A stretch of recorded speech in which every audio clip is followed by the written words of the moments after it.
టైంలో ఆస్పరి మండలం తొగలకల్ దగ్గర జరిగిన మర్డర్ కేసులోని ముద్దాయిలను ఈరోజు అరెస్ట్ చేయడం జరిగింది. ముద్దాయిలు ఇద్దరు ఉన్నారు. దాంట్లో చెన్నబసవ, ఇతను కర్ణాటక బెంగళూరు చెందిన వ్యక్తి. తర్వాత గొల్ల పద్మావతి అంటే మృతుడు యొక్క భార్య.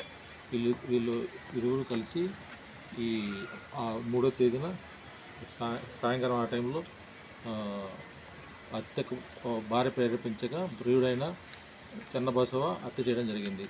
వీళ్ళు ఇక్కడ ఈ హత్యకు ఉపయోగించిన బాకును, తర్వాత ఈ నేరం చేయడానికి వాడిన మోటార్ సైకిల్ను మా సిబ్బందితో ఈ రోజున సీజర్ ద్వారా అరెస్ట్ చేసి ప్రెస్ మీద ప్రొడ్యూస్ చేయమంది.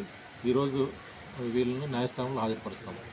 నేను మాట్లాడుతున్నది Gangadhar, hospital police inspector. Okay.